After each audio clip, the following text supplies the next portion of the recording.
Днеска си с бомбонички. От сладко до най-кисело. Лимона е най-кисел, но за мен ми е кисел. Затова аз първо започвам от най-лекото.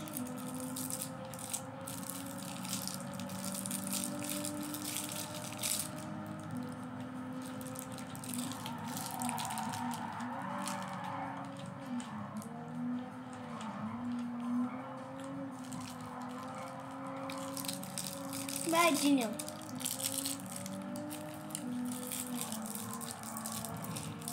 Слагам сега портокал.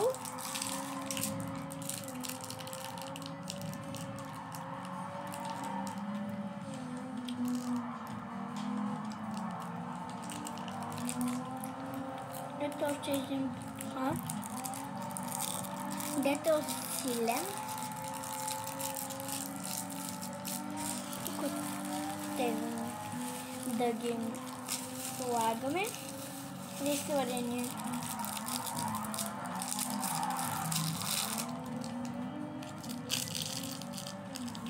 Трябва малко сливо.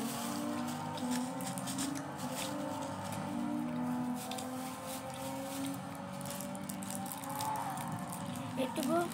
Сега сме ето тези най-силни. Този също още е увлечен. Чудесно да се направи салмония. Най-киселата няма.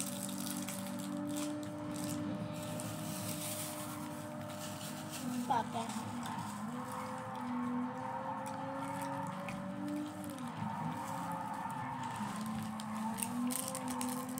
И пред последното. Ще го... Не кисело.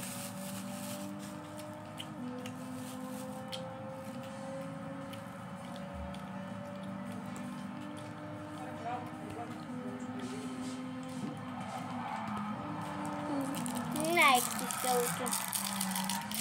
Ме страх.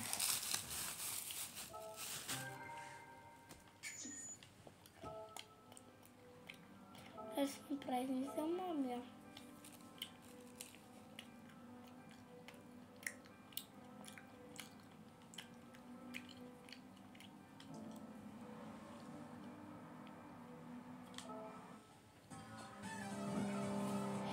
Държах на лимона. Това е много яко. Аз съм яла кисли неща. Ама не кисели. И чао! За жалост може утре, но днеска се има още едно видео. Трябва да имам батерия много. Ако нямам батерия, няма да стане видеото и се го отложим. Ама ако имам много батерия, си стане видеото. Това и чакайте. Чао!